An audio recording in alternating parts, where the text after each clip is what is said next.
Olá, alunos e alunas, estamos aqui para mais uma aula à distância e hoje nós vamos começar a tratar do cristianismo, beleza?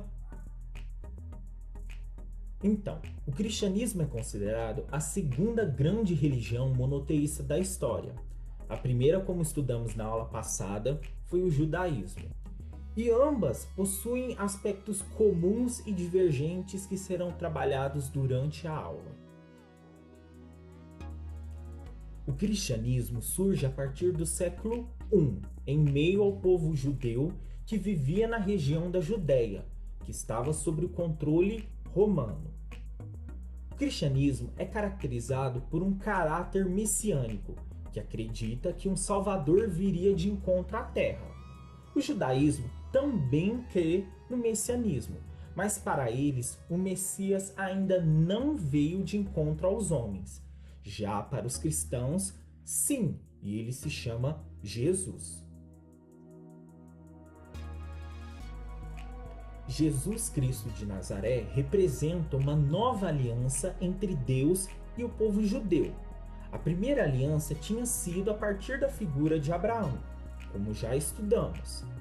Jesus, para os cristãos, é a figura do Filho de Deus que se tornou homem.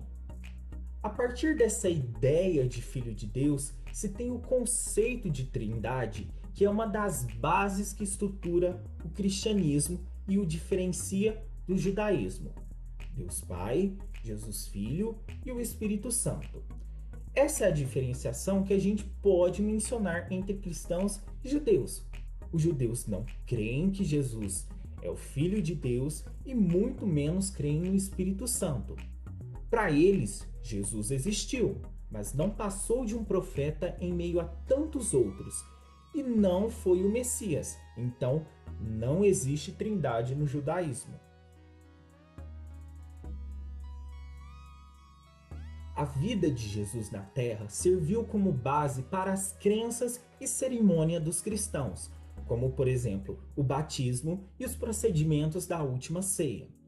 Devido a isso, grande parte das datas comemorativas dessa religião também se baseiam na vida e nos ensinamentos de Jesus.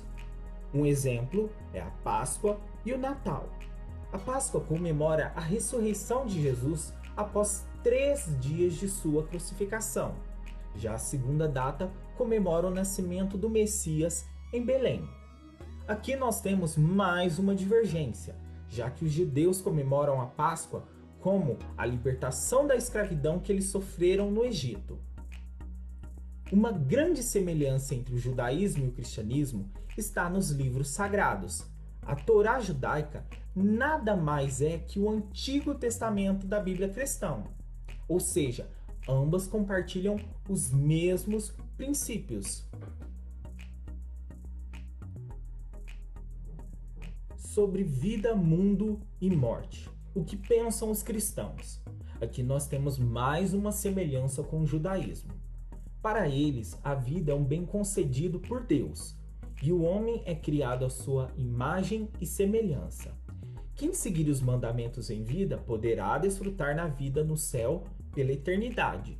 Já a morte significa o fim da peregrinação do homem pela terra, já que os cristãos não creem em reencarnação. O mundo também é uma criação divina, e tudo que acontece tem a permissão dele. Assim como o judaísmo, o cristianismo também foi alvo de perseguição em seu surgimento, principalmente no Império Romano. Até por volta do ano 300 d.C., o cristianismo tinha sua prática proibida e os seus seguidores eram condenados e torturados em público, ou seja, os cristãos não tinham plena liberdade de professar a sua fé. Mas essa situação começa a se reverter após 313 d.C., com o Edito de Milão, que proíbe a perseguição aos cristãos e impõe a liberdade religiosa no Império Romano. Também marca a data da conversão do primeiro imperador romano, Constantino. Então já se inicia uma abertura no Império Romano, e futuramente o cristianismo começa a penetrar mais profundamente nas instâncias do império, até que no ano 380, o imperador Teodósio, a partir da publicação do Edito de Tessalônica, institui o cristianismo como religião oficial do Império Romano.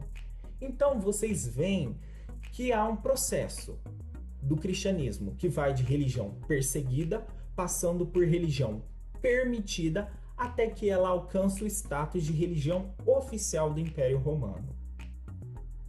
Então, a partir desse momento, o cristianismo vai se expandindo, ganhando adeptos e se difundindo em toda a Europa. A Igreja Católica ganha força religiosa e política e, na Idade Média, ela se consolida como a principal instituição europeia. Na próxima aula, estudaremos o grande cisma da Igreja Católica e o surgimento da vertente protestante do cristianismo, que tem por resultado as igrejas evangélicas. Por hoje é só, acompanhe o material escrito, faça as atividades e nos veremos numa próxima. Tchau!